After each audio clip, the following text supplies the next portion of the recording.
Fala, meus amigos, muito bom estar aqui com vocês em mais um podcast do nosso canal Política Brasil. E primeiramente eu queria agradecer aqui, Davi, bota aqui a arte, queria agradecer aqui os estúdios da Didático Tech, tá? Que é um dos melhores estúdios que eu já gravei, fenomenal. Então, você que tem interesse em gravar podcast, pode procurar aí a Didático Tech. Tá? E hoje eu estou recebendo aqui o meu amigo, o ex-deputado federal Márcio Labre, tá? Fiquei muito triste que ele não foi reeleito, mas o trabalho continua, né? Como a gente sempre fala isso, um ensinamento que veio até do professor Olavo de Carvalho, que não é só a eleição que a gente tem que trabalhar, que a gente trabalha em todas as frentes, comunicação, cultura, em várias áreas a gente tem que trabalhar. E aí eu queria passar a palavra aqui para ele se apresentar aqui. Muito bom ter você aqui com a gente, tá, Márcio? Muito bom. Obrigado, dá uma pra galera. Obrigado, Alexandre. A gente sabe que você é um guerreiro, né? Você lutou muito em 2020 aqui, né? A gente caminhou aí para buscar uma eleição de vereador e agradecer a oportunidade, agradecer os espectadores que acompanham o trabalho do Alexandre. É uma das poucas pessoas sérias que a gente tem aqui na política do Rio, tem um futuro promissor, acredito que vai ter o seu lugar ao sol também. E é muito satisfatório a gente estar podendo fazer o que é necessário e é importante fazer, que é debater os problemas do nosso país, da nossa cidade, do nosso estado. Eles precisam ser postos em pautas e debatidos com seriedade, que eu acho que o Alexandre tem isso, eu também, modéstia à parte, acho que eu também tenho esse compromisso. Excelente, meu amigo. Então eu queria começar aqui, antes da gente entrar nas pautas de debate, tem muita coisa pra gente fazer, e até pedir, Davi, se tu puder botar aqui a imagem do Rio de Janeiro, que é o nosso foco principal. Mas primeiramente eu queria, Márcio, te perguntar, como é que você foi parar na política, né? Cada um tem uma história, como é que você chegou, todo mundo que defende mais o conservadorismo foi parar, às vezes não nasceu numa família política, mas foi, de certa maneira, abraçado e aí se lançou. Como é que você entrou na política? Bom, olha só, o nosso tempo não é muito longo, eu vou tentar contar uma história de 15 anos em 2 minutos. Eu sempre gostei de política, desde pequeno. Isso é coisa que vem da gente. Sempre acompanhei. Eu acompanhei, pra você ter uma noção, rapaz, a Assembleia Nacional Constituinte, em 88. Eu tinha 14 anos, eu assistia todos os dias no Jornal Nacional os boletins diários que o Jornal Nacional dava sobre a Assembleia Nacional Constituinte. Então tinha o Ibsen Pinheiro, Bernardo, alguma coisa, esqueci, era um deputado conhecido, Ulisses Guimarães. Eram grandes nomes, tá? E todo dia tinha lá comissão de sistematização. E eu acompanhei todas as votações de todo esse arcabouço que se transformou em Constituição, que, aliás, no Brasil é uma Constituição bem complexa, né? É uma segunda Bíblia. Então, de lá para cá, eu acompanhei sempre a política, sempre gostei, acompanhei os debates de 89, aquele debate histórico. Quem acompanhou, quem sabe, em 89 na Band, que tinha Ronaldo Caiado, candidato a presidente, Afife Domingues. Juntos chegaremos lá. Juntos chegaremos lá. Tinha Paulo Maluf, Brizola, Lula. O Collor é que não ia no primeiro turno, ele não foi nos debates. Malandrinho já, né? Então você vê que naquela época, imagina essa galera toda, Mário Covas, falecido Mário Covas, esse cabedal de gente. Eu até falo pra vocês, pode procurar no YouTube aí, que vale a pena assistir. O debate era demais, assim. E aquilo ali, aqueles debates que deram a eleição de 89, que o Collor acabou ganhando do Lula, foi uma coisa que empolgou muito, né? O Brasil começou a gostar de novo do debate político, com o fim do regime militar, a chegada do Tancredo, que faleceu, o Sarney assumiu e tudo mais, ou seja, que chamam de redemocratização, e aí tivemos essas eleições diretas. A partir dali, o Brasil começou a fervilhar em debates. Aquele era um período que vale a pena a gente abrir um parênteses aqui. Aquele era um período em que a esquerda tinha uma outra linguagem e tinha uma capacidade de se identificar com a população muito grande. Tanto que quase todo mundo da classe média e baixa era de esquerda.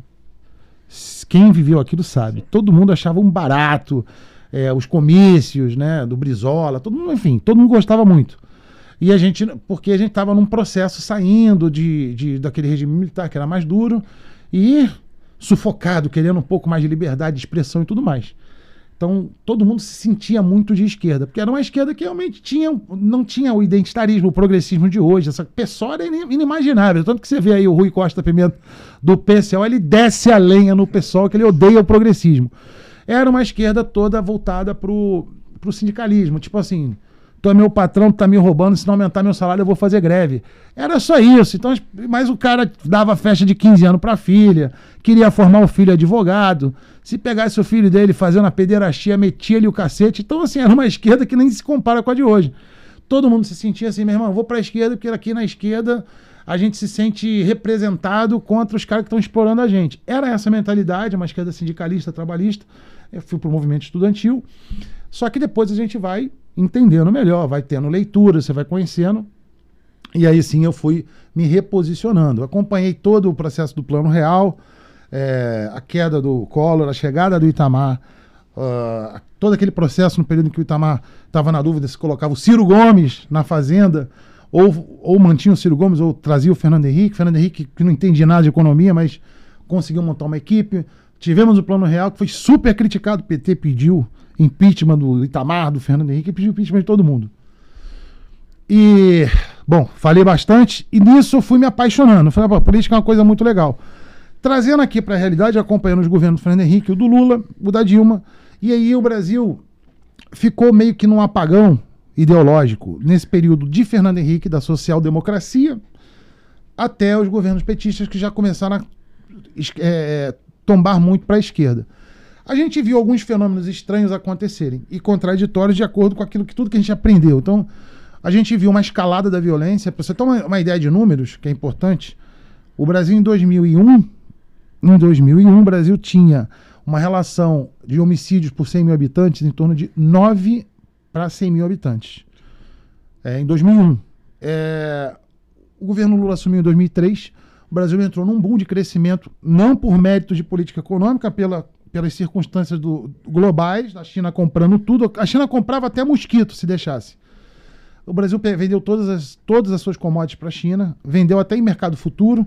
Então, assim, o Brasil estava transbordando a entrada de divisas e, enfim, fizeram uma política econômica que, com muito dinheiro, todo mundo é feliz, né? Sim. Com muito dinheiro, cheque especial e cartão de crédito, você gasta, você pensa que é rico. E o Brasil viveu realmente momentos bons. Só que, como a gente tinha uma ideia de que a violência estava atrelada à falta de acesso a bens materiais, à fome, a todos aqueles conceitos, a gente viu a violência se escalando no Brasil, e esse foi o primeiro ponto que me fez começar a rever a visão mais à esquerda. O Brasil chegou em 2010 com 40 homicídios para 100 mil habitantes e o país com um PIB de 3,2.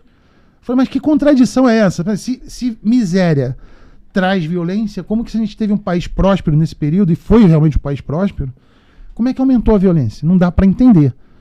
E aí a gente tem um momento em que estoura a bolha econômica brasileira. O Brasil fez o governo do PT, por não entender nada de economia, fez um planejamento econômico, uma política econômica de crescimento com base em consumo e endividamento. É uma fórmula que todo mundo sabe que é uma fórmula chamada voo de galinha. Você sobe muito aqui, depois você cai.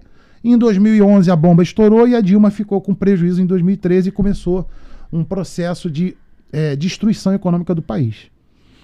E ali começou a surgir também, no Brasil, o debate começou a ser abastecido com o fortalecimento das redes sociais de pessoas como Olavo de Carvalho, que trouxe à luz pensadores no campo liberal, aonde nós estávamos num verdadeiro apagão ideológico e intelectual nos últimos 20 anos. O Olavo começou a trazer à luz outras formas de enxergar possibilidades de governança, e as pessoas começaram a se reposicionar ideologicamente e entender que ser de esquerda, defender posições socialistas, talvez não seja o melhor caminho para o país, juntando com um desastre econômico, que na verdade acaba sendo o que define eleição, sim, mais até do que ideologia.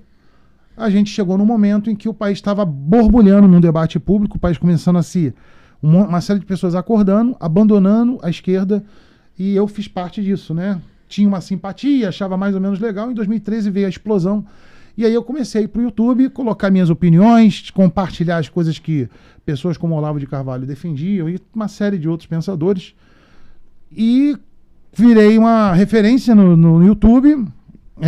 Comecei a trabalhar muito no Facebook, fazendo artigos meus, com as minhas impressões do que estava acontecendo. E quando chegou em 2018, tivemos a ascensão do Jair Bolsonaro, se apresentando aí como a alternativa à direita, e a direita ansiosa por uma possibilidade de uma nova perspectiva fora daquele ciclo de PSDB e PT. Isso estava muito emergente no debate político.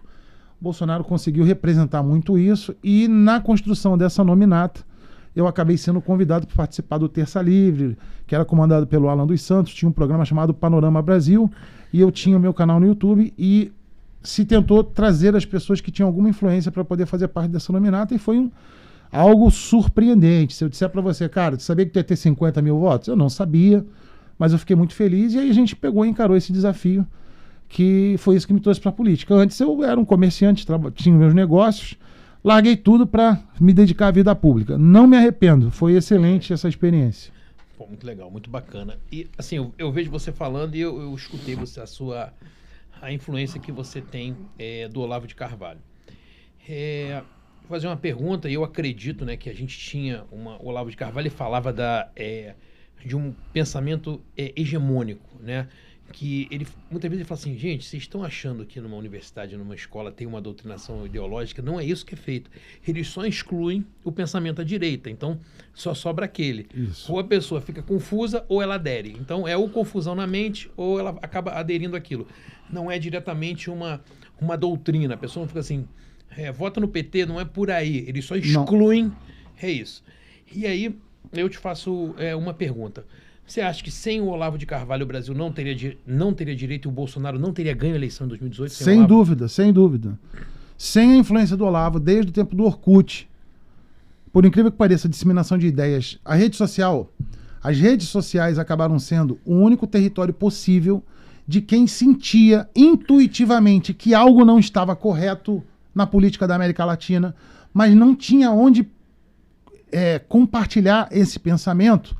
Acabou que as redes sociais se transformou essa ocupação. Essa ocupação ela se deu de uma forma natural e orgânica por aqueles que, vejam, não se diziam de direita no campo político, no espectro político, mas porque a questão de costumes conservadores, tem muita gente de esquerda, eu te garanto, Alexandre, muita gente de esquerda até hoje que continua fazendo festa de 15 anos para a filha, querendo formar um filho advogado, tá cheio de petista que o cara é conservador e que ele acha até legal a questão LGBT e tudo mais, mas desde que não seja com o filho dele. Sim. Eu garanto e eu desafio aqui um monte de gente que ainda está nessa. Então, não é o fato de você ser conservador nos costumes. Nós estamos falando aqui de uma visão mais econômica, uma visão de governança que não é no campo do socialismo, ou seja, mais liberal, mais à direita. A gente tinha uma intuição, as pessoas que estavam pensando sobre o país tinham uma intuição de que alguma coisa não estava adequada. Mas quando você ia para uma biblioteca, não tinha esses acessos que a gente tinha na internet, só tinha biblioteca. As opções que a gente tinha, até literárias, eram muito, muito enviesadas. Você não tinha acesso a Adam Smith, você não tinha acesso a John Locke com a facilidade que você tem hoje. Então, o Olavo abriu os olhos e as pessoas começaram a falar, matou a charada, verbalizou o que eu estava sentindo. Era isso. E as pessoas começaram a se concentrar por uma coisa, um fenômeno que a gente não explica, encontraram nas redes sociais um lugar onde virou o território nosso de debate. Desde 2007, 2008, isso começou de forma incipiente. Depois da crise de 2003, a coisa ganhou uma força que gerou uma influência em cadeia de cima para baixo, de uma pequena elite pensante que foi disseminando isso. E aí sim, nós começamos a construir um eleitorado mais à direita, que foi materializado no presidente Bolsonaro. Interessante. Legal ouvir isso de você, porque eu sei que muita gente não tem, as pessoas acham que de repente foi mais simples, e o professor Olavo, ele realmente teve que capinar muito. Plantou a semente. Inclusive até sobre o Foro de São Paulo, a gente estava fazendo um estudo, e aí como é que começa, né, a história do Foro de São Paulo? Tinha um advogado, chamava José Carlos Graça Wagner, que ele começou a pegar as atas, né, das reuniões do Foro de São Paulo. Exato. E ninguém publicava. E era um advogado, olha isso, Márcio, era um advogado super bem sucedido e ele começou a falar do Foro de São Paulo. A vida dele como advogado foi destruída, ele acabou falido. Sim. Ele era um cara que tinha até escritório nos Estados Unidos, ele acabou a vida cheio de dívida, mas ele entregou para o professor Olavo as atas das reuniões do Foro de São Paulo e o professor Olavo divulgou no site que ele tinha, que era o Mídia Sem Máscara. Isso. E aí esse Mídia Sem Máscara começou, e muita gente na época, teoria da conspiração hoje em dia a gente vê aí, grande parte das pessoas no Brasil já acreditam na existência do Foro de São Paulo, que hoje inclusive se chama Grupo de Puebla. Quem duvidar, entra no Instagram, bota lá Grupo de Puebla, que eles mudaram o nome, né? Agora eles começaram a fazer reuniões em Puebla, na cidade de Puebla. Então, se você entrar lá, você vai ver que eles parabenizam até as nomeações de diretoria do BNDES, porque o BNDES ajuda a financiar todo esse movimento. Mas, voltando aqui à nossa pauta, eu queria saber. Você tinha a tua vida aqui como comerciante, gostava de falar de política.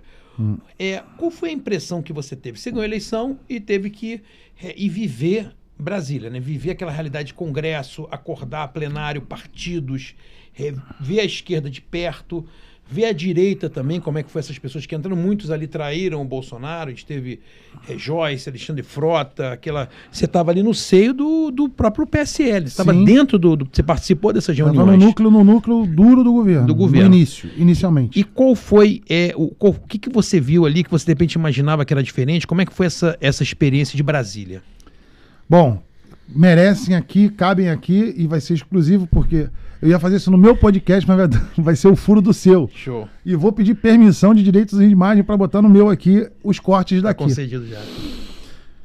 Isso cabe a algumas inconfidências que podem gerar aí algumas polêmicas, porque são coisas que eu nunca disse que aconteceram. Bom, primeira coisa, eu tinha noção, eu sempre fui, mesmo eu sendo, me identificando como alguém no campo da direita, eu sempre tive uma visão mais pragmática de como a gente lida com os problemas e os desafios políticos de um país como o Brasil.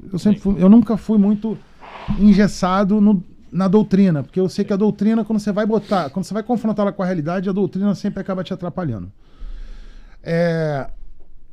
Eu sabia, por eu acompanhar desde a Constituição de 88, eu conheci um pouco da natureza da política brasileira. E a gente sabe que o Centrão é muito gelatinoso. Sempre foi. Mas o Centrão nunca foi ideológico. É importante dizer isso por quê? Porque o Centrão ele sempre foi o que a gente pode chamar de fiel da balança ou fiador do processo político brasileiro. Na transição em 2018 ainda, em novembro de 2018, que ela aconteceu lá no Banco do Brasil, no Centro Cultural Banco do Brasil, em Brasília, tinha uma sala gigante. Eu nunca vi uma mesa daquele tamanho na minha vida. A mesa dá para umas 60 pessoas. Ou seja, a bancada do PSL que foi eleita deu 53 deputados. Deu para botar todo mundo. Eu nunca vi uma mesa que tinha quase 1 quilômetro. E estava todo mundo lá e a gente estava reunidos, foram chamados pela direção do PSL para a primeira reunião presencial com o então eleito presidente Jair Bolsonaro. Estávamos o aguardando. Ele chegou junto com o filho Eduardo, com a Joyce, que estava lá meio que se apresentando como Bolsonaro de saia, o senhor Alexandre Frota e dona Carla Zambelli. Estavam todo mundo lá como se fossem os palestrantes, aqueles que iam nos dizer como a gente deveria fazer, enfim, faz parte. Por que eu estou relatando isso? Porque isso é algo que me marcou. Todo mundo se apresentou e disse o que achava, o que pensava e tudo mais. Então tinha aquela euforia, sabe, de início de Big Brother? Todo mundo se ama, todo mundo tá feliz. E euforia de início de Big Brother. E aí começaram a falar as coisas e eu vendo assim, tá todo mundo, eu observando cada colega deputado, não vou citar nome, né? Todo mundo muito empolgado, assim, mas vivendo uma síndrome de Poliana, né? Achando que ia ser esse mundinho de morango, assim, e eu sabendo que não é, pô. E todo mundo muito feliz. Não, agora nós vamos, o Brasil vai arrebentar, porque nós somos a direita. Bom, eu fazendo uma conta, são 513 deputados, só tem 53 aqui, cara. Como é que a gente vai virar esse jogo? A gente precisa de mais gente. Nós só elegemos 53. O Bolsonaro é o presidente, mas eu sempre digo isso. O Brasil não é um país presidencialista, é só no papel. Na prática, nós somos um país parlamentarista. Na prática, eu desafio qualquer cientista político a me dizer o contrário. Nós somos, na prática, um país parlamentarista. Na nossa Constituição, ele é presidencialista. Mas o presidente, ele hoje o Congresso é quem? Primeiro, é quem tem a prerrogativa de propor a maioria das leis, votação orçamentária e tudo mais. O máximo que o governo federal consegue fazer é mandar medidas provisórias para o Congresso apreciar e aprovar ou não. Ainda que aprove, ou que o Congresso parta do Congresso de origem algumas leis, elas vão para o presidente para sanção e o presidente pode vetar. Só que o Congresso pode derrubar o veto. Sim. Então a palavra final é de quem? É do Poder Executivo ou do Legislativo? Então, na prática, por que eu estou falando isso? A gente tem que voltar para a questão do Centrão. Não adianta, a gente ficou muito eufórico, muito feliz, porque é a primeira vez que a gente acabou com um ciclo PT-PSDB. Bolsonaro ganhou, vamos botar para quebrar. Só que no mundo real, no mundo pragmático, não. Um presidente não tem esse poder todo. O que a gente precisava focar é no Congresso. Infelizmente, muita gente despreparada foi para Brasília, ganhou pelas redes sociais. E eu sempre me considerei um cara muito sério nesse ponto. Quando chegou a minha vez de falar, eu disse, olha, gente, a única chance da gente tem de governar é chamar... Todos falaram. Todo mundo falando, mas todo mundo fez muita pipoca, né? Muita espuma. É muito eba-eba. E eu não gosto de eba-eba, eu gosto de trabalhar. E eu falei, ó, gente, eu acho que a única solução para a gente poder avançar com toda a nossa agenda liberal, agenda de reformas, agenda de políticas públicas, enfim, uma agenda que a gente apoiou, uma agenda de costumes, inclusive. A gente precisa do Centrão. A gente precisa aproveitar esse momento. Ainda falei um palavrão, mas assim, eu não vou repetir aqui. Aproveitar esse momento que o Centrão tá pé da vida com o PT, se sentiu traído, descobriram que os caras deram uma pernada neles.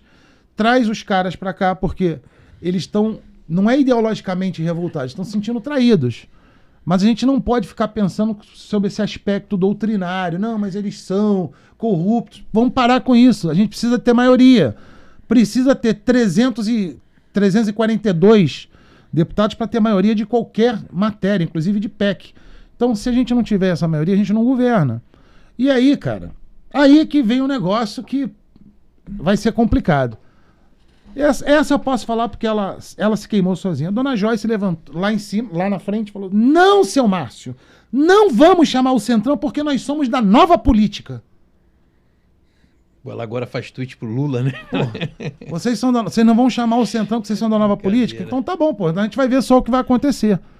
Bom, eu não sou profeta, mas 2 anos depois o presidente Bolsonaro teve que sentar com o Centrão e pagou caro a fatura de ter que governar com o Centrão, porque os 2 primeiros anos a gente foi massacrado pelo Rodrigo Maia, que não pautou praticamente nada de nenhum deputado do PSL, pode ver que a gente não tem quase nenhuma matéria nossa aprovada. Ele transformou a pauta nele, ele conduziu a pauta, trancou toda a pauta do governo, colocou a dele, entupiu o governo federal de endividamento para poder bancar a Covid, foi mais de 700 bilhões que foram sendo manejados ali por conta de tudo que foi pautado em matérias de votação. A gente passou 2 anos votando só questões de apagar incêndio de Covid, mandar dinheiro para estado, para município. Foi uma farra com dinheiro. Tudo que a gente projetou de economia na reforma da Previdência, que ia chegar a 1 trilhão e 200 bilhões, isso foi totalmente drenado com 700 bilhões que saiu do Tesouro para poder bancar todos os prejuízos e desdobramentos negativos do Covid, atendimento, sempre emergência, incêndio para apagar. E nós ficamos aí de joelhos diante disso, porque Dona Joyce e a turminha que estava ali do lado dela, seu Alexandre Frota, falaram que eram da nova política e não aceitariam fazer acordo. Inclusive usou o termo, a gente não faz acordo com gentalha. E faltou pragmatismo. Sim, sem dúvida. Eu diria que nesse primeiro momento faltou um pouco mais de pragmatismo. Acredito que o presidente estava muito mal assessorado, porque ele foi cercado de assessores que não tinham conhecimento de estratégia política, não entendiam, não respiravam como Brasília funcionava nas esferas do executivo, nas grandes negociações. Não estou dizendo de negociata, estou falando de negociação política. Estava cercado de deputados bajuladores, que eu não vou citar nomes, que eu não quero aqui arrumar inimizade nenhuma, mas deputados que estavam lá. Bom dia, presidente. Boa tarde, presidente. Queria tirar foto dentro do avião, queria estar lá tomando café na Alvorada. E a gente teve uma boa parte de deputados que poderiam estar fazendo efetivamente uma política de combate dentro do Congresso, se transformou numa bajulação, numa idolatria, em fazer like e fazer stories no Instagram o tempo inteiro. Tô aqui com o presidente, tô no avião com o presidente, tô indo com o presidente aqui, com o sanfoneiro para Pernambuco para inaugurar um negócio. E o combate... Mas você acha que o presidente foi mal assessorado todos os 4 anos ou só os 2 primeiros? Você acha que esse negócio de assessoria ao longo foi todo mandato? De um modo geral, ele não foi bem assessorado. Tem algumas questões envolvendo que eu acho que aqui... Eu acho que não cabe dizer, mas sim, a gente sabe que ele teve influências muito ruins familiares, que comprometeram decisões que ele tomou, que fez com que ele acabasse se afastando de pessoas que seriam importantes para ele construir esse governo e que por conta de chantagens, questões familiares, ele acabou cedendo à pressão, que eu sei o quanto é difícil quando você está com relações afetivas, e isso prejudicou, ou seja, deixou assuntos internos de família assim, participarem de decisões que diziam respeito ao interesse nacional. Essa sobreposição de interesses não foi boa para o Brasil. Eu acredito que ele acabou ficando numa saia justa, inseguro em alguns momentos, tomou decisões erradas por mais influência.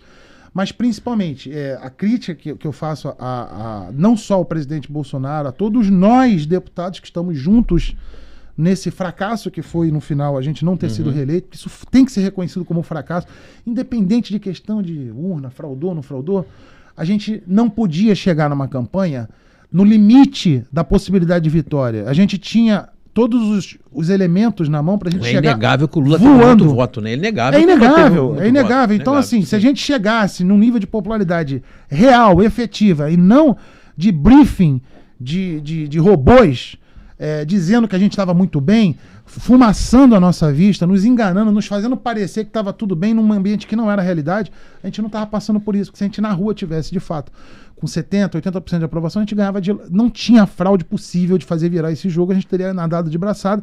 E agora estaria num segundo mandato com os ajustes que precisariam ser feitos, as correções de rumo.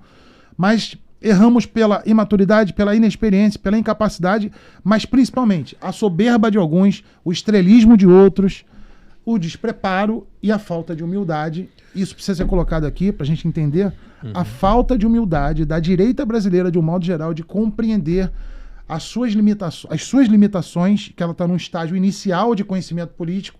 Essa falta de humildade, achar que já sabe tudo, fez a gente voltar a estaca zero para recomeçar tudo de novo para 2026.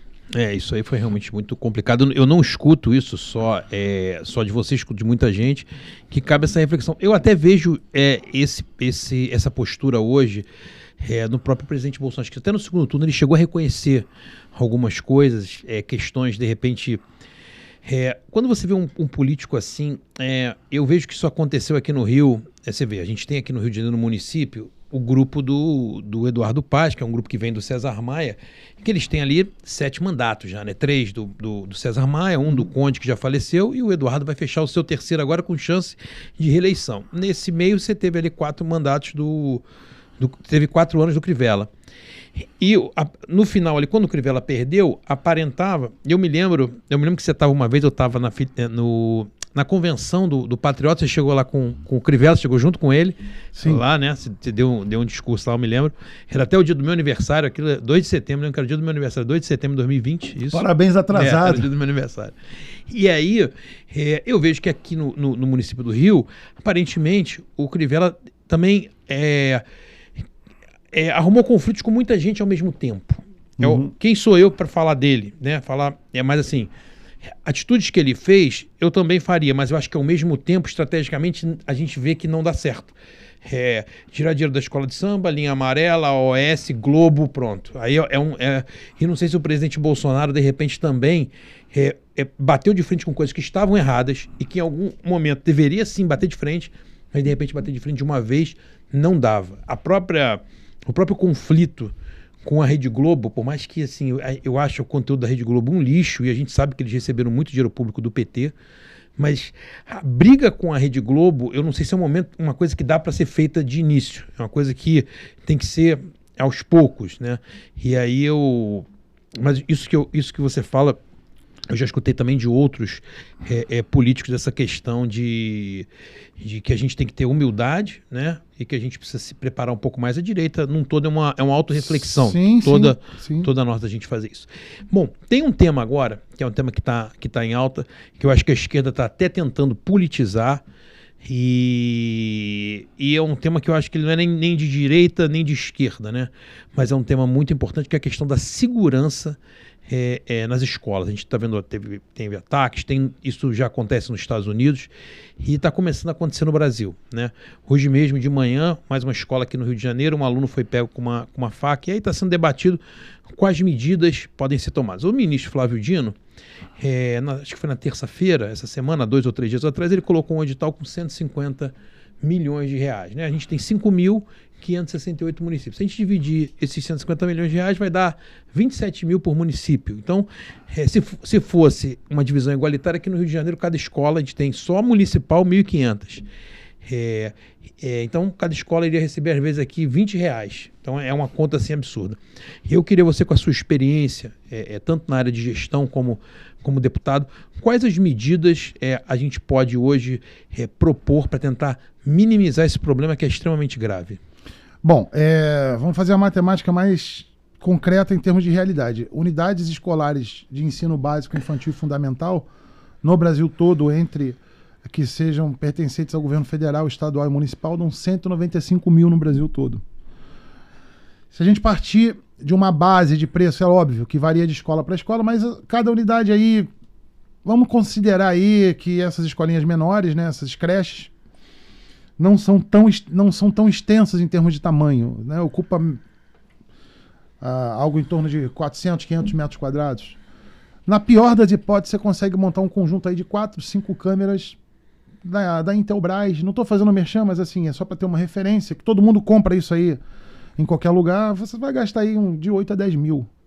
Você colocar um sistema de monitoramento básico. Sim. Câmera, uma central que grava, os últimos 4 meses lá, o HD fica lá gravando, e você tem acesso pela internet para verificar. Ou seja, monta uma sistemática, um mecanismo na Secretaria de Educação, ou federal, ou estadual, vê como é que organiza, e vai monitorar e vai deixar esses registros guardados em algum servidor, para caso a polícia precise de investigação, ter como materializar provas de quem entrou, quem saiu, além de, obviamente, uma fiscalização de alguém que está ali olhando, monitorando.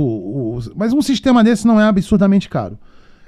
Se você fizer essa conta, fazendo uma distribuição equitativa aí para todo mundo, você vai ter aí 2 a 3 bilhões de reais, no impacto de um orçamento federal que é mais de 4 trilhões, irmão. Sim. Então, assim, cara, aprova um PLN aí, que é um crédito suplementar, e você consegue liberar esse recurso. O governo dizer que não tem dinheiro para isso não tem cabimento. A gente sabe que tem, é só fazer o remanejamento adequado. Não entra em crime de responsabilidade, porque partindo do Congresso, a aprovação de um PLN, por exemplo, você disponibiliza esse recurso rapidamente. Então, e você faz qual vai ser a sistemática, se vai ser uma distribuição direta para cada escola, para a Secretaria de Educação, aí depende de como vai construir o texto, né? Mas isso aí, o Congresso estaria para negociar isso, discutir. O fato é que, com 10 mil, você consegue montar isso, comprar mais lá um detectorzinho de metais, pegar um inspetor que fica lá atrás, tomando um cafezinho, agora você vai trabalhar um pouquinho, filho, vem aqui para a porta da escola e passa detector em todo mundo, uma câmera mostrando ali, a revista, inclusive. Sim. Você já vai produzir uma situação de inibição. Porque, assim, o grande problema do criminoso, da prática ilícita, é a possibilidade que o criminoso tem de se sentir à vontade para fazer. A partir do momento que ele sabe que está sendo filmado, que tem uma pessoa que está ali passando detector de metais, você vai despencar esse risco, essa ameaça, para mais de 90%. Então, pode acontecer ainda? Pode acontecer, mas o cara tem que ser muito peitudo, muito broncudo. Qual é que é o grande fator positivo da prevenção? Não é porque o cara que está ali, o inspetor que está ali com o detector de metais e a câmera que está ali filmando, são capazes de impedir o camarada.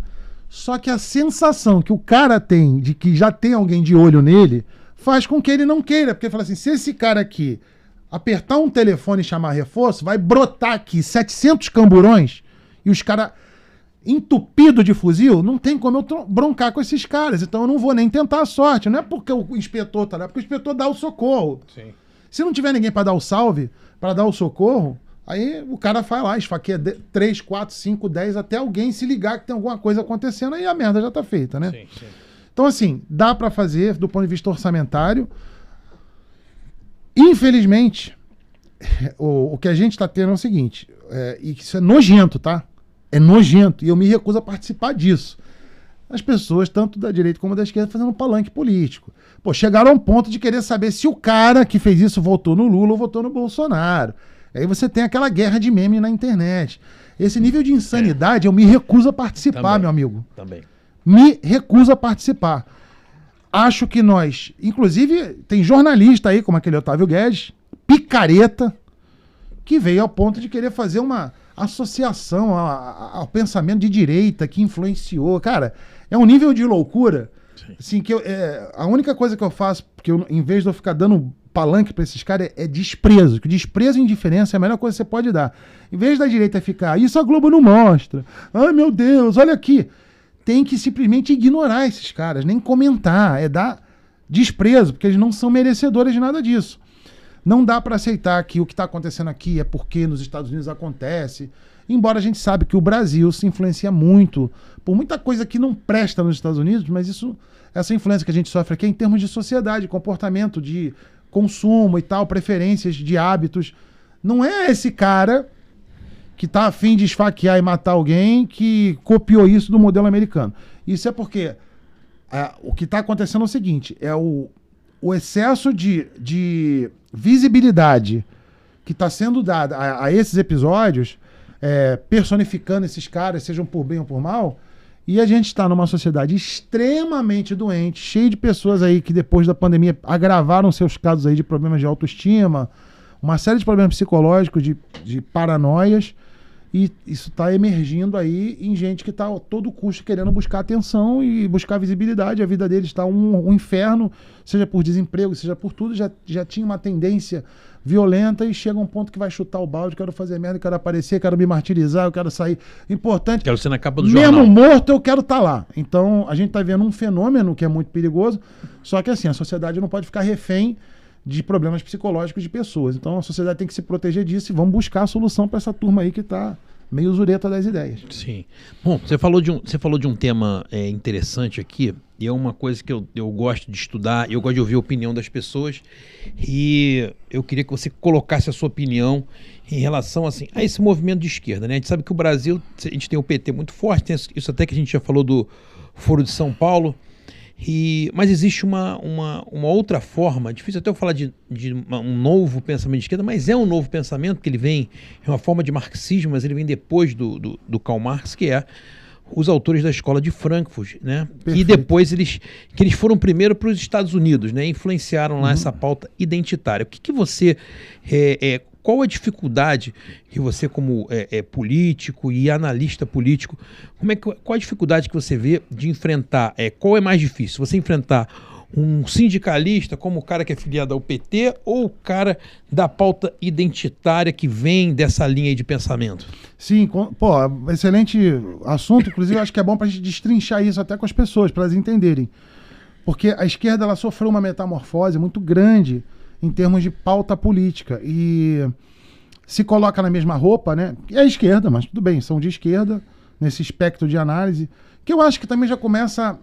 Esquerda e direita começou a ficar um pouquinho anacrônico. Acho que mais daqui a mais algum tempo, acho que toda a ciência política vai começar a ressignificar essas nomenclaturas, porque tem muita coisa que já sofreu simbiose e tudo mais, muita visão de mundo que sofreu simbiose.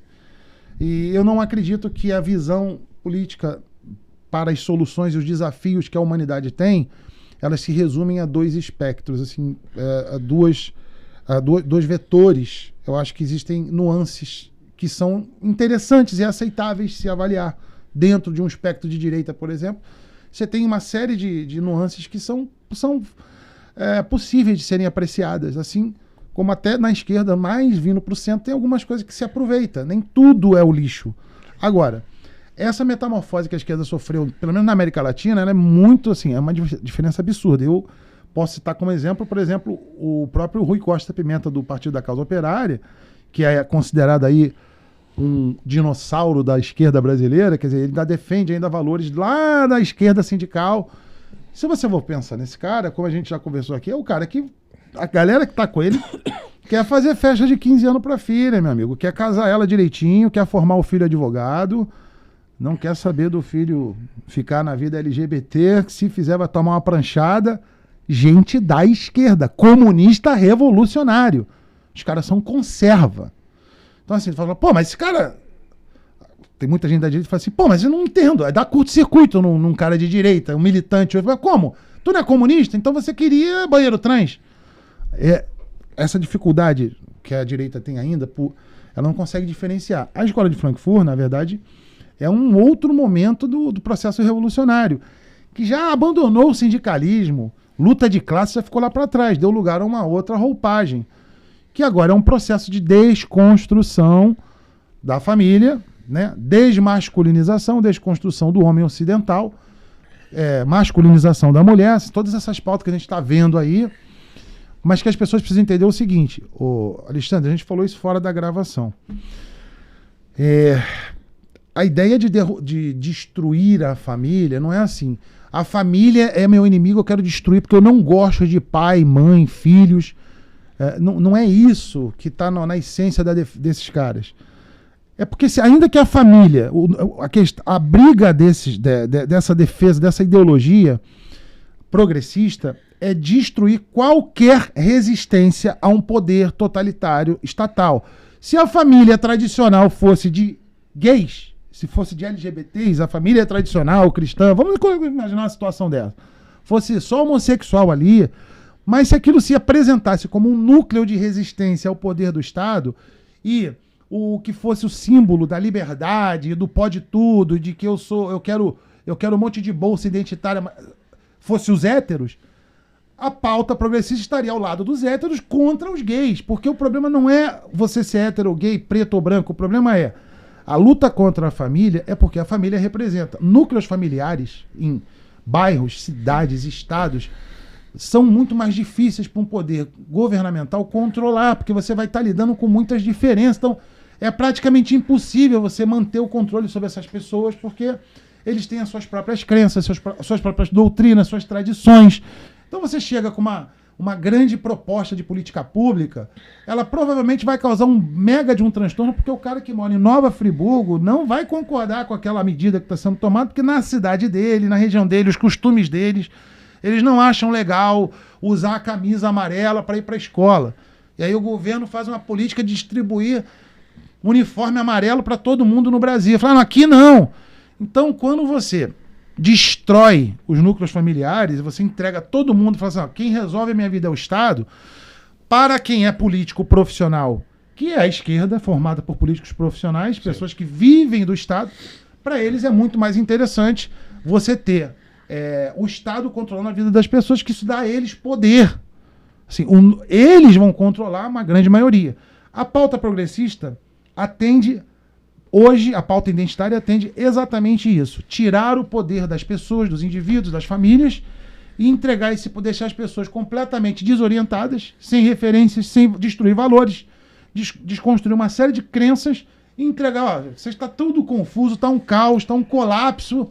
Eu sou o Estado, eu resolvo o problema de vocês. E eu sou aqui o cara que estou à disposição para vocês votarem em mim para vir lá administrar o Estado que vai administrar a vida de vocês. A esquerda hoje se aglutinou nisso aí.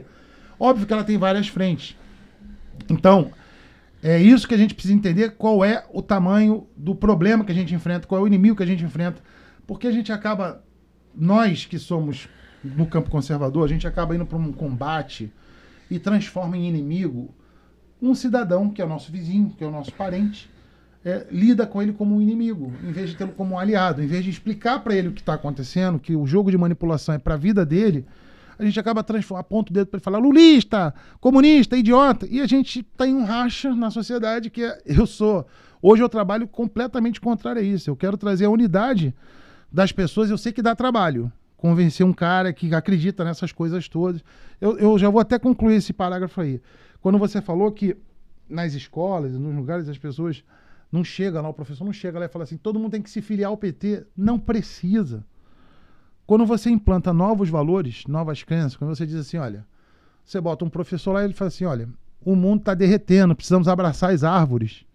Os cachorrinhos, coitados, eles precisam de um pai, né? Vamos alugar a bicicleta do Itaú, não vamos comprar carro não, porque isso polui o ar. Você vai implantando tudo isso, o cara não precisa se filiar ao PT. Ele não precisa se filiar à esquerda. Ele já acredita, ele se forma na faculdade acreditando que o mundo está derretendo, acreditando que ele tem que andar de bicicleta, que ele tem que ser um pai pet, que ele não precisa ter filho. Ele acredita em todos esses valores. Quando ele vê um candidato a prefeito, a deputado, que se identifica com isso, que ele foi formatado na faculdade... E quando ele vê um candidato falando todas essas coisas que ele ficou a faculdade inteira ouvindo, ele fala, pô, eu me identifico com esse cara. Aí ele vota nesse cara. Ele não precisa estar filiado ao partido. É isso que a direita não entende. O jogo que é feito é esse. Nós vamos formatar as opiniões a partir da universidade, da academia, as pessoas saem de lá acreditando nisso, vão reproduzir isso como professores universitários do caramba, e a sociedade toda já está acreditando nesses valores, você não precisou filiar ninguém em partido nenhum. Falta a gente entender um pouco dessas coisas do ponto de vista estratégico, para a gente poder formar novas visões e estratégias políticas de contrabalancear isso, né? Não, concordo muito com você quando você fala essa questão que às vezes a gente já coloca, já acusa a pessoa, você é lulista, você é comunista, se vota no Lula é bandido e tal. E, obviamente, não é todo mundo que votou no Lula que é bandido. Muitas pessoas são realmente manipuladas em defesa de uma causa. Eu fui vítima da causa ambiental. Em determinado momento na minha vida, se foi em 2008, 2007, eu entrei no MBA de gestão ambiental na FGV, fundei uma empresa de consultoria ambiental e acreditava muito naquela questão que o Al Gore, né, defendia, que as geleiras iriam derreter e o nível... Verdade inconveniente. Uma verdade inconveniente. E que o nível do mar iria subir, então as pessoas que morariam perto da praia teriam que se deslocar. E aí logo depois disso eles criam a questão do crédito carbono. O Al Gore ganha milhões de dólares, ele compra uma casa na Califórnia, na areia, de 5 milhões de dólares, ou seja, o cara que falava que a geleira ia derreter e que o nível do mar ia subir, ele compra uma casa de 5 milhões de dólares na areia. Aí depois eu comecei a estudar, eu fui ver que a própria pauta ambiental é mais uma pauta que você tem, que você deixa muitos países que têm potencial de crescimento, como o Brasil, reféns de outras nações e de grandes grupos econômicos. Porque quando o Congresso, quando você como deputado federal vota uma lei que você não pode plantar uma árvore a 5 metros do rio, ou que você não pode mexer naquele passarinho, acontece que só a grande corporação consegue cumprir essa medida. E a pequena e média corporação, ela acaba saindo do jogo, né? Isso aí você acaba manipulando mais ainda. Então, acho isso aí muito interessante. Um assunto que que eu queria lhe perguntar também é taxação desses produtos, no caso dessa Shine, né? A minha namorada estava outro dia, vou comprar uma camisa para você da Shine porque é muito mais barato. Shein. E aí, Shein, eu não conhecia. E eu vi a polêmica, a Janja falou assim no Twitter, não vão taxar a pessoa não, quem vai pagar é a empresa. E aí já tá armada a polêmica na internet, que é a taxação até $50. Você entende desse assunto que eu sei? Explica pra gente aí, coloca a sua opinião em relação a essa taxação de importação de produtos. Vou responder de uma maneira didática, que eu acho que é a única forma que a gente pode ter de abranger o máximo de pessoas para entender, né? Não adianta te falar aqui fiscalês, né? Nem economês, que não vai adiantar. Assim, na verdade, a legislação que cobra a taxação de importação de empresa para pessoa física, ela sempre existiu. O que existia era que pessoa física para pessoa física, até $50 não estava sujeito à taxação.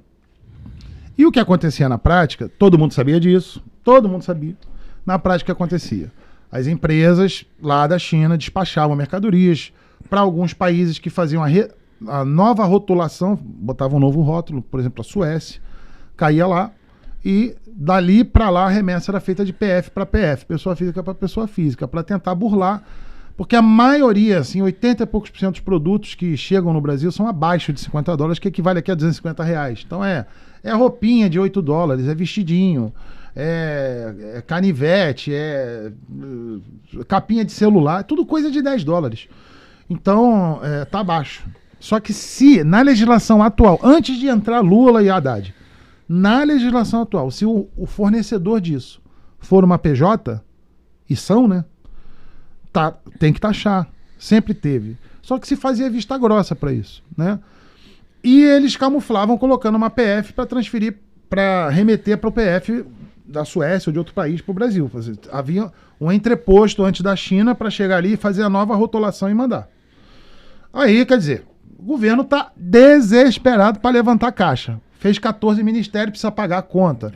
Aí, do ponto de vista prático, é isso, né? O governo está atrás de dinheiro, porque sabe que não adianta você... Alguém já falou para o Haddad, não adianta imprimir. Não adianta imprimir, que vai dar uma inflação mega monstruosa, né? A porta de entrada é aumentar a arrecadação. Como você vai conseguir? Eu não sei. Né? A solução é vamos aumentar imposto aqui. Onde que dá para tirar? E eles estão catando. No volume atual de vendas para o Brasil, daria mais ou menos uma estimativa de 8 bi de reais que entraria para o caixa do governo. É um dinheirinho razoável. Dá para botar 2 bi aí nas câmeras já. Sim, já paga. Para salvar as criancinhas, né? Mas assim, agora entrando num aspecto ideológico, de soberania, porque assim, agora eu vou dar um puxão de orelha na direita, porque o Brasil não é para amadores, né? Eu nunca vi contradição ideológica como acontece no Brasil de uma semana para outra.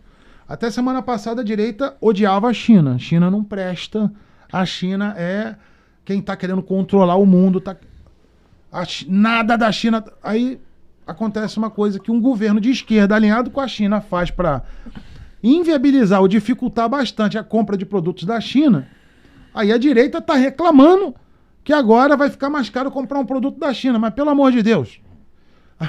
Bom, olha só. A gente precisa entender. Se a gente tá... Eu não tô aqui fazendo defesa de governo Lula não, tá? Porque assim, eles só estão querendo arrumar grana. Isso a gente já sabe, né? Eles querem ver onde é que tem. O Haddad deve ter soltado lá os técnicos da Receita Federal e da Fazenda, falando, meu irmão, aonde que tem dinheiro pra gente arrumar aí? Porque a gente tem uma conta de 300 bilhões que não tá fechando. A gente precisa ter arrecadação. Aí começa a pipocar, ó, tem a Shein ali, ó, o AliExpress, tem mais... Ó, vamos aumentar o imposto ali da lancha, de não sei quem, tira ali do cara... Eles estão tentando dar o jeito deles. Eles foram eleitos dizendo que iam fazer isso. Não tem nenhuma surpresa. Então, o que me surpreende é ver agora um discurso na direita, agora em defesa desse livre mercado chinês, a direita que há pouco tempo atrás estava, meu Deus, a China vai tomar tudo. Bom, a China vai tomar tudo, mas todo mundo estava comprando Shein. Estava gostando de pagar $10 numa roupinha da Shein. E aí mas é porque o Lula está querendo ganhar 60% em cima. Pô, beleza, cara. O que você faz? Você vai ali na Renner e compra na Renner. Mas qual o comportamento que você acha que tem que ter em relação a essa política comercial internacional com a China? Agora eu vou falar o que eu acredito que deveria ser o certo. Eu sou favorável a um país soberano. Eu quero que o Brasil seja um país de soberania.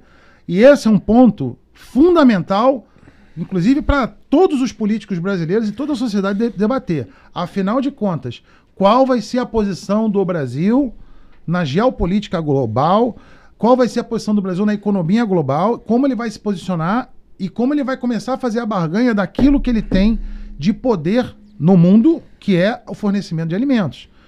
E me chama a atenção o Brasil ainda continuar sendo uma espécie de garçom do G20, aonde ele fica sempre submetido ao que eles decidem, sem poder de veto, sem aquela força que ele tem do lado dele, um dos maiores pontos que os Estados Unidos estariam sonhando para ter, a Europa estaria sonhando para ter, que é o fornecimento de alimento. Do mesmo jeito que se a Rússia, junto com o Oriente Médio, parar de fornecer petróleo para o mundo quebra. Do mesmo jeito que a Coreia do Sul, o Japão e os Estados Unidos falam, a gente agora, nós somos tecnologia de ponta, né, na parte de eletrônicos e informática, se eles quiserem também parar, eles quebram o mundo, porque ninguém tem o know-how. O Brasil tem a commodity de alimentos, que é a matriz alimentar, 35% do planeta se alimenta do Brasil. Então a força que o Brasil tem para chantagear o mundo inteiro e dizer, acabou a palhaçada, aqui, se não fizer o que a gente quer, não tem franguinho, não tem carnezinha, não tem cenoura, não tem exportação, vocês vão ter que pagar aí R$200 num quilo de carne, porque daqui não vem. Se o Brasil não tiver esse espírito, a gente vai continuar sendo esse quintal onde todo mundo vende tudo, todo mundo faz tudo. E aí, a questão ideológica, sim. Queremos um país que seja soberano? Queremos um país reindustrializado ou não? Então, quem tem que responder isso não é o Márcio. São as pessoas. Vocês querem um país reindustrializado? Vai ter que parar de importar da Shein. Sim. Vamos ter que valorizar a indústria nacional, vamos ter que pedir ao governo para financiar a indústria nacional e vamos produzir os vestidinhos da Shein aqui no Brasil, e com uma nova carga tributária, para que seja viável a venda do produto. Porque também, se não houver uma reforma tributária, a gente não consegue, a gente vai cair na mesma situação. Resumindo a história, eu sou favorável, sim, a que o Brasil tenha alguma condição industrial de pelo menos atender o mercado interno. Não acho que o Brasil consiga ganhar mais essa corrida de tentar se equiparar, por exemplo, na tecnologia na quarta revolução, que é a tecnologia de ponta eletrônica. A gente não vai alcançar nunca mais Estados Unidos, nem Japão, nem Coreia. Nós estamos muito longe. Não dá para alcançar em armamento, em potência nuclear. Não dá para alcançar em potência petrolífera. Bom, a gente só tem alimento. Então, vamos fazer uma indústria que dê a gente fazer o básico. Uma parte a gente continua importando, tranquilo. Só que a gente tem que botar potência naquilo que a gente tem mais importante, que são os alimentos, que é o agronegócio, na verdade, que vai colocar o Brasil numa outra posição. E o Brasil tem que começar a ter protagonismo lá fora por isso. Interessante, interessante. Mas é difícil a gente ver isso com o governo Lula, quando ele pega uma série de empresários e lobistas e leva. Ele está nesse momento na China, né? Hoje mesmo foi a posse da Dilma como presidente do Banco dos BRICS. Para quem não sabe o que é BRICS, é a sigla, né, de Brasil, Rússia, Índia, China, são os emergentes, né? E ela vai ser a presidente desse banco. Então, a gente já tem um meme engraçado rolando. O pessoal falou: assaltou banco, planejou assalto de banco, tomou o impeachment, foi presa. e aí acaba presidindo um banco. Mas enfim, vamos trazer a conversa aqui. Antes da gente entrar na questão municipal, eu queria te fazer uma pergunta aqui sobre a questão do Estado do Rio de Janeiro. A gente foi reeleito, né? Ele era vice, não tinha sido eleito, mas já era o governador, e ele foi reeleito. A gente tem um histórico de governadores aqui, como Cabral, que agora volta até como um comentarista político aí, foi solto, né? O Cabral era o último preso da Lava Jato, agora comentando de política. A gente teve no Rio de Janeiro diversos, Garotinho, né? Rosinha, Benedita, diversos governadores que é lamentável a gente ter eles como líderes. E aí depois a gente tem agora o Cláudio Castro. Eu sei que você é uma pessoa que teve uma certa proximidade com o Cláudio Castro, não sei como está a sua relação hoje com ele, mas eu queria que você desse um parecer em relação ao governo do Estado. O que você espera dessa gestão do Cláudio Castro, que ainda está no início, ele tem aí um mandato inteiro pela frente, tem bastante apoio. O que você espera dessa gestão do Cláudio Castro e quem você arrisca que vai ser o sucessor do Cláudio Castro? Boa pergunta. Olha, o Cláudio Castro como pessoa é um homem de muito bom coração, é um cara que tem amor pelo nosso estado, pelo Rio de Janeiro. Acredito que ele seja, sim, de fato, uma pessoa muito bem intencionada em termos de trazer resultados. Tem se esforçado bastante. Assim que o Witzel caiu, ele assumiu, ele se dedicou muito a colocar o estado em ordem. Ele trouxe muita gente boa para o estado. Pô, o Nicola, que foi presidente do Banco do Nordeste, é o braço direito dele, é um cara super técnico e faz um trabalho extraordinário. Hoje, sem o Nicola, a máquina do governo do estado fica meio capenga. É aquele homem de bastidores, né? Não é aquele cara que está na mídia. Mas ele montou um bom time para estar ali próximo a ele para fazer, por exemplo, definir as diretrizes principais. Agora, na política, em considerando a política do Rio de Janeiro, do estado do Rio de Janeiro, que é uma política que tem aí uma turma que já está aqui há uns 40 anos, entre filhos, netos e continuidade, ele não tem como governar esse estado se ele não fizer as devidas composições. E aí não adianta o pessoal do puritanismo, a turma lá do Joyce, somos da nova política, não nos misturamos com gentalha. Não vai funcionar também no estado do Rio. Não estou dizendo que isso é bom ou ruim, estou dizendo como a vida como ela é. Não tem como um governador do estado não sentar para conversar com atores políticos que têm poder no interior, né, que tem poder na Baixada, que tem poder na região serrana, que tem poder na capital. E não tem como governar. Não tem como, que não vai conseguir. E aí você tem uma alergia, que eu volto a dizer, o Brasil não é um país presidencialista, ele é parlamentarista. As assembleias também acabam tendo mais forças que o governador, e conseguem fazer chantagem. Ou seja, se o governo não chegar num bom entendimento com os deputados estaduais, ele também não governa.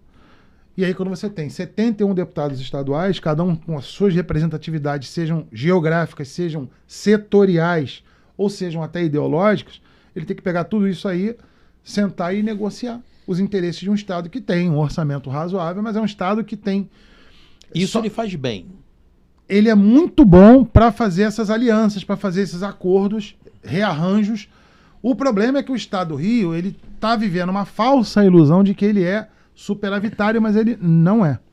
E isso, lá no início do mandato meu como deputado, eu cansei de procurar o Witzel, conversei com alguns deputados da bancada federal do Rio para a gente ver o regime de recuperação fiscal e tudo mais.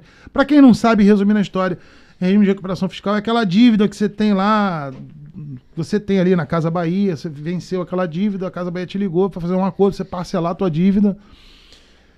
O problema é que o governo do estado do Rio, a dívida que ele tem é muito grande, por conta de questões passadas, já está em 150 bilhões de reais. Eita.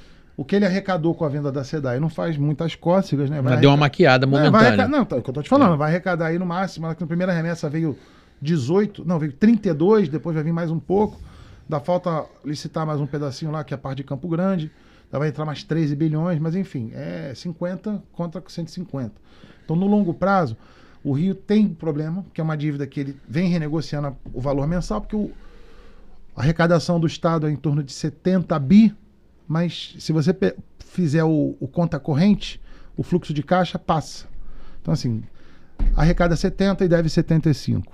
Então, assim, a conta não fecha. Mas como entrou uma grana forte da SEDAI, o ano passado foi muito bom, porque aí, porra, você tá teu salário aí de 5 mil reais de salário. Aí cai um atrasado, aí cai uma herança do teu tio, né, de 80 mil, então você tem 85 na conta, mas o teu custo de vida é 6. Tu tem hora isso vai dar um problema. 5 você ganha. Teu custo é 6, mas tu tá com 85 de caixa. Aí você fala assim, pô, tá tranquilo. Tá tranquilo. Vou trocar de carro, um dia vai chegar ali e você vai voltar pro deficitário. Então o fluxo de caixa do Estado continua deficitário. E político é assim, ele vai adiando coisas que não estão... Bom, essa conta não vai chegar para ele, provavelmente. Não tá doendo agora, mas vai doer. Sim. Em algum momento isso vai doer. Mas se ele não fizer as composições que ele tem que fazer, muitos que estão querendo compor estão de olho nisso aí, né? De alguma forma. Alguns querem roubar, outros querem poder. Que é poder de pegar um pedacinho dessa grana da SEDAI e fazer lá o viaduto no município dele para ele ficar eternamente sendo prefeito, porque é o cara que fez o viaduto que ninguém nunca fez. Tem tudo isso na política, essa salada mista. O Cláudio, eu acho que ele faz muito bem essa conciliação, mas eu acho que por se comprometer com muita gente, quem quer agradar todo mundo acaba não agradando ninguém. Esse eu diria que é uma crítica que eu faço ao governador, que ele vai acabar em algum momento conflitando interesses, de vez em quando isso acontece, e aí pode dar uma atrapalhada no governo dele. Agora, a pessoa dele, o coração dele é de um homem que tem vontade que as coisas deem certo, mas, cara, não dá para crucificar nem ele, nem outro. Outros são vagabundos, mas ele... Não, porque se ele não fizer o movimento que ele precisa fazer de conciliação, ele não avança. Então é muito difícil ser político no Brasil, principalmente no Rio de Janeiro. E só um nome, quem você acha que é o sucessor dele? Cara, é muito difícil dizer, porque assim, daqui até 26 vai acontecer muita coisa. E ele tem algumas pessoas que ele, em especial, gosta muito, né? Mas eu acredito que se tudo tiver muito bem com a situação jurídica do Washington Reis, seria um nome, se a aliança for muito bem construída, eu acho que o Washington seria um nome forte. O cara que tocaria a linha sucessória. Entendi. Se até lá ele tiver com essa questão de inelegibilidade dele resolvida, né? Entendi. Bom, vamos entrar aqui agora na questão da Davi. Tá preparado aí os nossos... Bom, a gente vai falar agora de um dos temas mais importantes que a gente tem, que são as eleições municipais aqui da capital do Rio de Janeiro, tá? A gente vem, como eu já falei, né, desse grupo do Eduardo Paes, vem um desgaste do grupo do Eduardo Paes, mas o Eduardo Paes, ele tem 4 bi em caixa da venda da SEDAI, né, ele tem 4 bi em caixa da venda da SEDAI.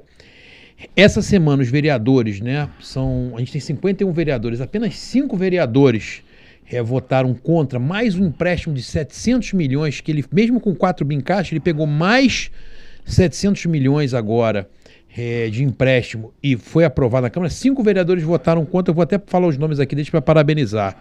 Tá? O Carlos Bolsonaro, não esperava diferente, o Rogério Amorim, o Felipe Michel, o Pedro Duarte, que é do Novo, e um outro rapaz do PSD, que o nome dele acho que é Matheus, eu não Da base conheço. Dele votou contra? Do partido dele votou contra. 5 votaram. Outros todos votaram a favor, o que mostra a força dele dentro da Câmara Municipal, porque a gente não precisa, né? O município não está precisando desse dinheiro e mesmo assim ele aprovou agora mais um empréstimo. Então, a gente vai colocar aqui alguns candidatos, né? Pré-candidatos, a gente sabe que vem aí para uma reeleição. Eu queria que você colocasse aqui, a gente fazer um bate-bola e uma opinião sobre os candidatos. Esse é o Eduardo Paes aí, o que você acha? Por incrível que pareça, eu tenho muitas diferenças com o Eduardo, né? Inclusive na pandemia eu praticamente declarei guerra a ele, enfim. Só que o Rio elegeu, né? O Rio elegeu. A gente tem que respeitar a decisão da população, embora a gente seja muito contrariado, mas alguns aspectos a gente precisa ser honestos, né?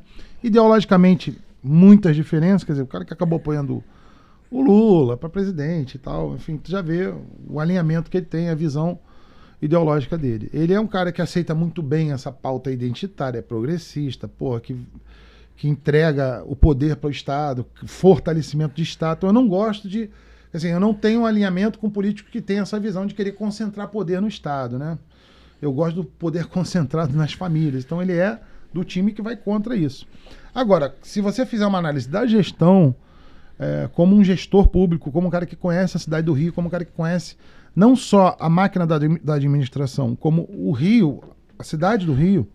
Eu não posso negar que ele é um cara que conhece bem e sabe, inclusive, as mazelas regionalizadas das zonas e dos bairros onde o calo aperta, e ele consegue fazer uma máquina funcionar razoavelmente bem com as pessoas bem escaladas nos times, mesmo atendendo a pressão política de apoios nas trocas que são feitas para aprovar empréstimos, por exemplo, né, de colocar um cargo aqui, um cargo ali, aquela coisa que a gente sabe como é que funciona. Com tudo isso, ele faz esse jogo muito bem jogado. Então, dizer que ele é um péssimo administrador, não é um péssimo administrador. Já até disse isso, mas eu sei que ele não é. E aí, quando a gente vai ver o julgamento da população na hora de votar num prefeito, e é isso que também... Eu sou muito de puxar a orelha da direita, porque eu sou de direita e eu quero a direita bem. Mais uma vez, a direita às vezes sai do pragmatismo, que é um grande erro, e fica agarrada a questões ideológicas, doutrinárias, e esquece que o eleitor, por exemplo, de prefeito, ele não está preocupado se o prefeito é a favor ou contra o aborto, se o prefeito é a favor ou contra banheiro trans. Ele está preocupado se a rua dele vai ter enchente, vai ter asfalto, se a luz do poste vai acender. Se esse prefeito for do PC, do B, do PSOL, do PL ou do Republicanos, ele está cagando para isso. Sim. E a direita, na hora que ela vai construir propostas e candidaturas, fica batendo muito em pauta de costumes. O eleitor municipal é um eleitor muito específico, né? Ele é um cara que está querendo... Ele nem está preocupado com política econômica. Ele sabe o que o prefeito tem que fazer, ele quer a rua dele com asfalto, ele não quer enchente, ele quer luz acendendo, ele quer que a escola do filho dele tenha merenda, e isso o Eduardo acaba fazendo razoavelmente bem. Entendi. Entendeu? Entendi. Então, o desafio de vencê-lo é apresentar uma candidatura que faça as pessoas se entenderem que essa pessoa vai fazer isso melhor do que ele faz. Excelente. Show. Show de bola. Davi, vamos lá, próximo pré-candidato. Esse é o Tarcísio Mota. Ele foi o vereador mais votado, né? Teve mais de 120 mil votos na última eleição. Foi eleito agora deputado federal. É aquele que abraça muito essa pauta identitária. Isso. Né? E se o pessoal tiver um candidato próprio e não tiver aliado ao Eduardo, esse pode ser um nome por ser um nome forte do pessoal aqui no município. O que você acha? Exatamente o que você falou, tá? Esse aqui a gente não precisa nem demorar muito.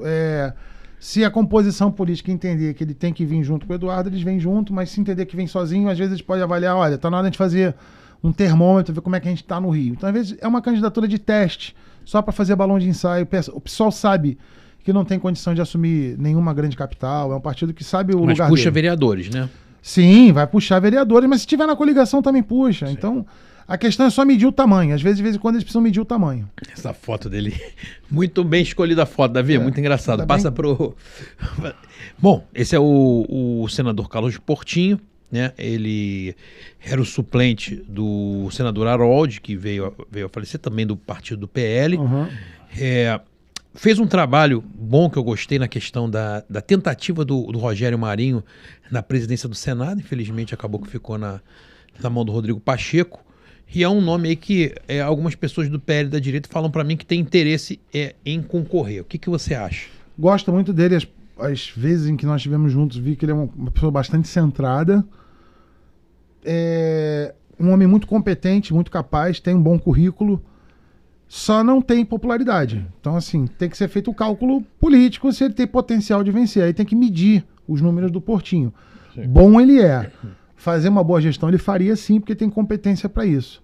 Saberia montar um time, é bom, mas o problema é que a gente... Venceu o Eduardo Paz, que é difícil, tempo, né? Dá tempo de construir o nome dele na cidade? Entendi.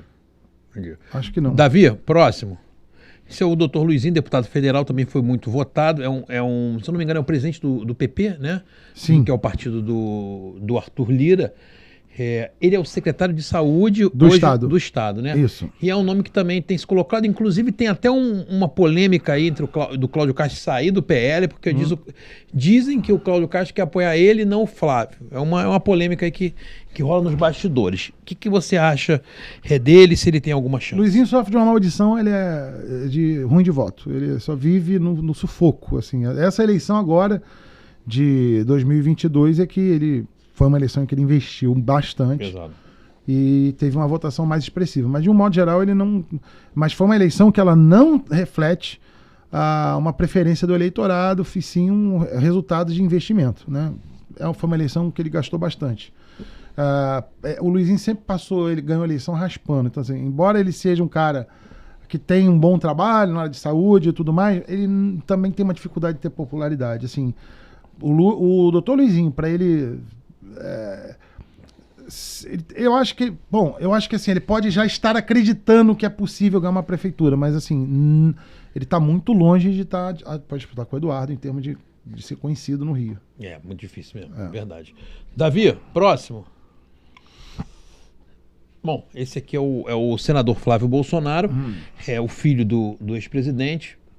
Na minha opinião, na minha humilde opinião, é o único que tem chance de ganhar o Eduardo Paes nesse prazo que tem. É óbvio que pode ser construído um outro nome, mas nessa eleição, até porque eu acho que para vencer o Eduardo Paes, só o bolsonarismo, e como o Bolsonaro ganhou no Rio, eu acredito que é bem difícil um outro nome vencer. Esse é o Flávio. Qual a sua opinião em relação a isso? É uma análise fria, tá? Que eu vou fazer, não é uma análise nem de apaixonado ou desapaixonado. Análise fria. Concordo. O legado, o capital político do bolsonarismo é muito forte ainda no Rio. Então, assim, se a gente imaginar que isso é possível ser transportado para candidaturas municipais em 24, não tem por que não imaginar, do ponto de vista de cálculo político, que o Flávio seria um nome que teria condições de disputar um segundo turno. Hoje eu vejo dessa forma, tá? Sim, porque o nome, a figura, é filho do ex-presidente, um senador já e tal. Então é isso. Acho que ele tem condições. Não sei se seria bom ele ser prefeito. Aí já é uma outra avaliação. Para ele. Para ele vai expor, né, novamente um filho do ex-presidente à administração, ao Poder Executivo. E a mídia toda contra, aquela história. Pode ter um desgaste numa eventual recandidatura do presidente Jair Bolsonaro em 26, né? Que eu assim, tô muito preocupado, porque eu acho que o TSE vai empenar ele. Mas se você fosse o vai Bolsonaro, inelegível. você falaria pro seu filho, vem candidato ou não vem? Não vem. Não vem. Se houver hoje eu tô mais afastado da família, do presidente e tudo mais. Eu não tenho ouvido as conversas, mas assim, se o presidente entender o ex-presidente Bolsonaro entender que ele vai ser o candidato em 26 de novo, eu acho que não é interessante botar nenhum filho para se expor em candidaturas do executivo, porque isso vai ser motivo de espancamento. Eu pensaria dessa forma. Estou falando de uma forma fria, né? Mas eu tenho mais uma preocupação, que eu acho que o TSE vai torná-lo inelegível, o presidente Bolsonaro. Entendi. E a direita vai precisar ter um plano B. Sim. O Tony de Paulo, também deputado federal pelo PMDB, teve uma votação muito boa agora, e também nos bastidores aí fala que tem interesse, né? Fez o pai deputado estadual, falam que também tem interesse a ser prefeito do Rio de Janeiro. Você acha que tem alguma chance? Ele rouba votos do bolsonarismo, porque o viés do Tony é os evangélicos, né? Os protestantes, né?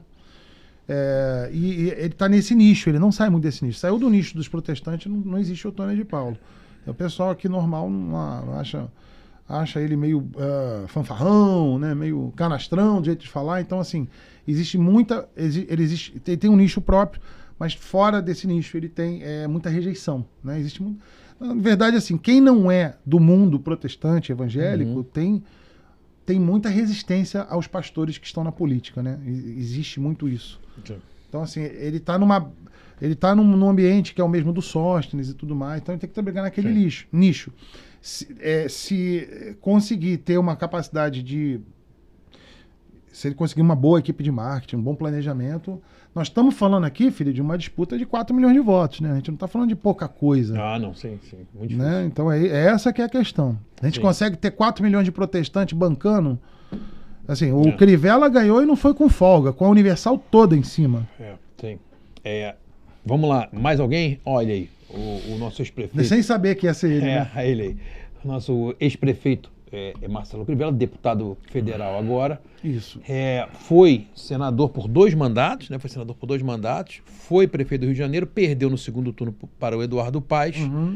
E o nome também figura, por ser a figura mais forte do Partido Republicano, que é hoje um partido forte, e no meio evangélico também é uma pessoa muito querida no meio evangélico. Qual a sua opinião? Acho que já deu pro Crivella. um amigo querido, posso falar isso. Não é meu amigo Crivella. Mas eu acho que para a prefeitura já deu. Eu acho que o desgaste foi muito grande. Ficou um resíduo, assim. O Eduardo veio antes, entrou depois, botou ordem na casa, arrumou os BRTs de novo. Então, assim, o pessoal vai fazer as comparações com ele no meio da trajetória, ficou um pouquinho exprimido pro Crivella. Vai dizer o quê? Assim, eu acho que seria um desgaste muito grande para ele. Sim. Eu não me candidataria. Eu como deputado vou ficar como federal tá aqui, vou defender o estado do Rio, acho que é melhor. Tá mais tranquilo. Bom, foram todos aí, Davi? Foram, né? Foram todos. Bom, muito candidato já, hein? Pô, já tem muito pré-candidato. Bom, queria pra gente fechar Seu aqui... Seu nome seria uma boa, hein? Não. Tô longe disso ainda.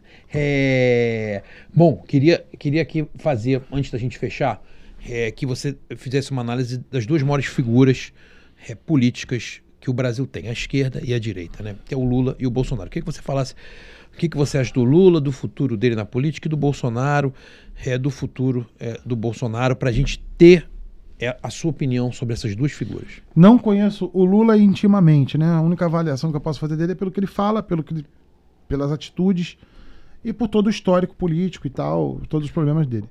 Mas assim, em especial, quero fazer uma análise hoje, no tempo presente, agora, 2023, o que eu tô vendo? Eu tô vendo um cara, eu tô vendo um senhor já senil, que já não está conseguindo fazer conexões de raciocínio, já não constrói bons raciocínios, já está realmente... Ainda consegue de vez em quando ter uns insights de inspiração, de falar algumas coisas assim, mais ou menos interessantes para o nicho dele. Mas, de um modo geral, o discurso dele está descompensado, ele está agressivo, ele está rancoroso, vingativo. E acredito que ele já decepcionou mais da metade das pessoas que votaram nele. Assim, eu diria, desses 60 milhões, você pode botar aí uns 25 milhões estão pé da vida com ele. Não vai querer saber dele nunca mais. Na verdade, ninguém espera que ele venha para uma reeleição, porque já vai estar com 81 anos, vai ser muito difícil, né? Então, ele já demonstra fragilidade na saúde e tudo mais.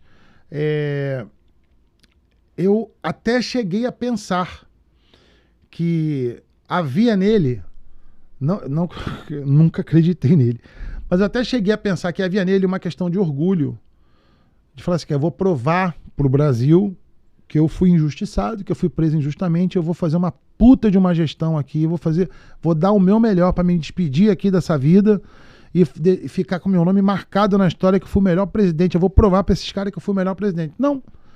Ele teve a oportunidade, isso foi uma oportunidade que ele ganhou, de falar assim, vou provar para todo mundo, para direita, para o Moro, que eu sou um cara foda. Pegou o caixa cheio, né? E aí ele falou, o que ele fez, cara? Tá se vingando, uma vingança de ginasial, garoto de ginásio de 8ª série, quer dizer, um idiota, um picareta, sabe? E assim, dentro, isso eu posso falar, fontes seguras, dentro do PT a porrada tá cantando, tá? Porque já tem muitos quadros no partido, tão de saco cheio dele, tão puto, porque ele não para de falar besteira. Desculpe. Seguraram a viagem para a China para tentar fazer a contenção de danos. Ele não para de falar besteira. Sim. E ele falou hoje na China besteira. Ele está fora de controle. Na verdade, ele está literalmente fora de controle. Então, ninguém consegue decifrar o que é isso. Se ele está fazendo isso porque existe uma estratégia dele, ou se ele, meu irmão, eu tô por minha conta agora, eu vou morrer daqui a uns 5, 6 anos, meu irmão, agora eu quero que se dane, eu vou fazer o que eu tô afim, que eu sempre quis, porque ele tá um cara fora de controle. E a gente sabe, cara, que por mais que ele seja um grande líder da esquerda e tudo mais, existe uma cadeia de comando. A esquerda nunca se permitiu ficar fora de controle, né? Assim, então, o projeto precisa caminhar, com ou sem. Então, até que ponto pode se iniciar um processo de fritura, de expurgar o cara que está começando a ameaçar o projeto de poder, porque ele está realmente demonstrando que é um cara que está desequilibrado e fora de controle. E o Bolsonaro? Bolsonaro, para mim, o presidente Jair Bolsonaro, para mim, foi o seguinte, foi importante e necessário para o Brasil o surgimento dele, ele estava no lugar certo, na hora certa, representou, conseguiu materializar um desejo da sociedade brasileira que havia despertado para a farsa que ela estava submetida a esses falsos ciclos de PT e PSDB. Ele materializou isso, foi importante. ele aglutinar e a gente conseguir precificar o que a gente tinha no Brasil de fato de eleitorado antipetismo, mais à direita, mais conservador. Então ele conseguiu fazer uma unificação, ganhamos uma eleição, governamos o país por 4 anos, mas entendo que o presidente Jair Bolsonaro, minha opinião, acho que eu no lugar dele tentaria promover novas lideranças para o sucederem, pegar o seu capital político e começar a entregar isso para a possibilidade de novas lideranças, porque ele está já entrando na fase final, né, com 70, tá com 65 ou 66 anos, daqui a pouco está com 70. Acho que ele merece, por tudo que ele fez para o Brasil, descansar com a esposa, cuidar da família, crescer, ver a filha dele crescer. Ele foi o cara que deu um pouco da alma dele por esse país, mas ele teve muitas fragilidades. Na reta final foi muito desgastante a saída dele do país. Pessoas que ficaram presas, que deram a vida por ele. Então até hoje, tiazinha do Zap que está lá por conta do 8 de janeiro, vão ficar 30 anos na cadeia se nada for feito. E ele foi embora para os Estados Unidos, não explicou o que aconteceu, deu a entender junto com os filhos, deu sim a entender que algo aconteceria, as pessoas acreditaram nisso. Não tem responsabilidade direta, mas precisa assumir a responsabilidade de um comandante de um navio. Você sabe que navio, quando ele está afundando, se o comandante sair antes, ele vai ser penalizado pelas leis internacionais. Eu acho que moralmente ele não deveria ter deixado o país, ou lá atrás deveria ter impedido que tudo isso acontecesse, de pessoas ficarem indo para o quartel e falar, pessoal, vai para casa, não vai acontecer nada. Eu cobro isso dele, eu acho que ele tem esse dever, em algum momento eu acho que ele precisa, ou seja, daqui a 10 anos, em algum momento eu acho que ele, antes de nos deixar, né, ele precisa esclarecer isso, para as pessoas poderem entender porque ficou um elo perdido. Ele pegou dia 28 de dezembro e foi embora para os Estados Unidos, cara. As pessoas estão presas aí. E isso é uma coisa que está sem resposta. Eu acho que ele tem que dar essa resposta para todo mundo que apostou que ele seria o cara. Então, por isso, eu acho que ele se deslegitimou um pouco para ser a nossa grande liderança de futuro. Mas ele já tem um lugar dele na história pelo que ele fez até aqui. Show de bola. Então, bom, pessoal, queria aqui ir encerrando. Queria agradecer aqui a presença do Márcio Labre, tá? Mais uma vez eu vou falar que é uma pena que ele não foi reeleito, mas a gente entender que não é só quem está no mandato que pode fazer, né? Você pode fazer como comunicador, você pode fazer reuniões, você pode escrever, fazer vídeos, muita coisa pode ser feito quando você defende esses valores conservadores. Márcio, dá tua mensagem final aí pra galera. Ó, quem não segue o Márcio, vai lá, Márcio Labre, no Instagram, no Facebook, segue ele lá. Pô, pessoal, primeiro agradecer mais uma vez, Alexandre, por você ter dado essa oportunidade. Não sei nem quanto tempo aqui de podcast que a gente fez, mas, pô, foi tão bom. E a gente aqui, nós construímos amizade ao longo da vida política. Eu acho que, para vocês que estão buscando a sensatez, o amadurecimento, um debate adulto, eu acho que eu, o Alexandre, a gente está aqui para fazer esse tipo de conteúdo para vocês, assim como o canal do Alexandre, o meu. É o meu nome mesmo, Márcio Labre, o Márcio Labre Oficial no Instagram, os outros é tudo Márcio Labre, Twitter, Facebook, TikTok, sejam todos bem-vindos. E o nosso podcast também, o meu, está sendo inaugurado na semana que vem, aí, dia 17 de abril, que é o Podcastionando, e que o Alexandre vai estar lá também. Show. Só que a gente vai estar invertendo as posições. Show. E muito obrigado. Pessoal, obrigado aí, agradecer mais uma vez aqui ao pessoal dos estúdios da Didático Tech, e fiquem com Deus, até a próxima, pessoal, obrigado.